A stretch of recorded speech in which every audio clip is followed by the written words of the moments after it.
Hey everybody, welcome back to the channel and more Blood and Plunder here as we keep working our way through the Spanish commanders. We've got an interesting one today, as you can probably tell by the name. Archibald Macdonnel, rocking in at 25 points here, can lead any Guardacosta's force. And let's see what we get for our 25-point investment. So not on the super extreme end as far as cost, but not one of the cheaper ones either. But let's see what we get here. We get a 12-inch command range, so that's always good. Very generous there. So 24-inch command bubble that we can have throughout the board. Comes with the rather typical 2 command points. Of course, always would have been nice to see that third one there. Brace of pistols and a standard melee weapon, so that's always a good combo as well.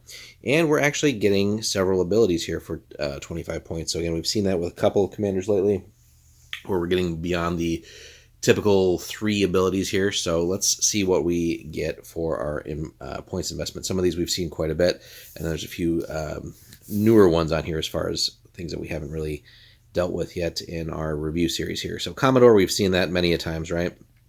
So if we're going to be fighting on the water at all, this is always a great one. So when this commander is aboard a ship, its command range is increased by 12 inches when giving actions to units on other ships. So if we're playing in a larger game where we've got, a couple ships at least, right, we can extend that command range out fairly far.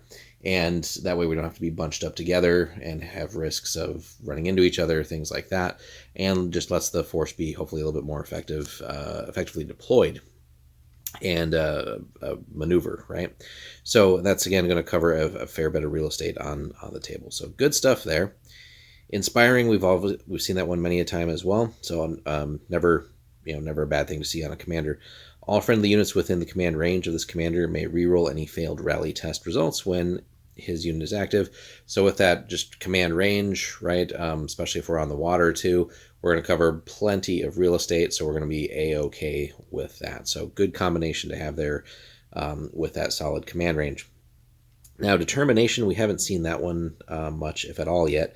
So let's jump in here. All trained and veteran units in this force, which obviously you have some control of when you're building the list, must exchange the ruthless special rule for tough. So something to keep in mind. A lot of the Spanish units do seem to have ruthless, but here, unless we're really just trying to get a lot of inexperienced troops to maybe keep ruthless, we're going to get a free switch here for tough. And tough is a great one. We've seen that before as well. But just something to keep in mind. It's going to slightly change the playstyle of some of these units and what you're wanting to do. So keep that in mind. But that's another fun part of this game, in the sense of, when we did our review series on the different factions, right? We already have so many interesting options for list building. A lot of lists will let you swap things out here and there, swap different units from like core to support and all that stuff. So, but here now we have, when we choose our commander, and if we're choosing this named one here, we have yet another option here of swapping some of the troop abilities around. So keeps things fresh, keeps your opponents guessing too. It's not just, your bog standard Guardacosta's list now, because you have a whole lot of units now that would have tough potentially. So keep that in mind when you're list building. And if you're just tired of, again, the same old Guardacosta's list, here factor that in with what you typically would run there, and see how that would play out with tough now instead of ruthless. And finally, one more here. We haven't seen this much either. Expert ambushers. So units in this force, led by this commander, may take move actions while remaining prone, but each move action is capped at 2 inches. These units cannot climb while prone, obviously. Additionally, all units within this commander's range gain the Hard Chargers special rule. So another fantastic ability here, right? So we're getting to do something that we don't normally get to do with the move while prone here, right? So we're essentially crawling at 2 inches, so probably don't want to be doing that for the whole game, but certainly can help out with keeping out of enemies' line of sight, maybe taking some extra advantage of cover, other just avenues of approach and things like that. But more importantly, right, so again, keep in mind our 12-inch command bubble here, we get Hard Chargers for free. So part of that 25-point investment for the commander is that we're getting whole another special rule, which is a very fantastic one for when we're getting into combat, hand-to-hand combat. hard chargers is good stuff there. We've seen that before.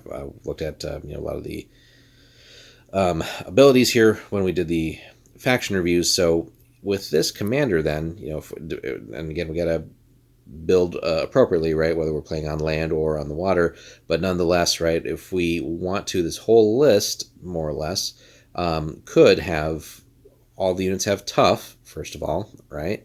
If we're taking trained and vets, right?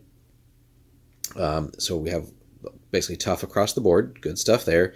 Inspiring is always wonderful. Commodore is obviously going to be relevant if we're on the water, but if we ignore that for a second, if we're just fighting on land, we got inspiring, whole force of tough troops, and then if we're going to at least take several units that are going to be geared towards being already good in combat, right? We have hard chargers across the board too, and then we get a unique action here in the sense of being able to move while prone. Now again, 2 inches not much, and again we don't want to do that the whole game, but cool stuff there. It just gives us much more flexibility, and then just having hard chargers when we're on the water is pretty cool too, right? So if somebody's maybe silly enough to board them, and then we can get some charges off to repel them, potentially, depending on how things shake out on the ship, or if we're boarding other forces, right? All good stuff here. So for our 25-point investment, I would argue Archibald is a fantastic commander. Let us know in the comments, guys, if you have run him, whether it's on land or water. Let us know how those games have gone. How have you constructed your Guardacostas list to take advantage of everything that he offers? And have you had any memorable moments with him as your leader? So hit us up in the comments, like and subscribe, and we'll have more for you soon.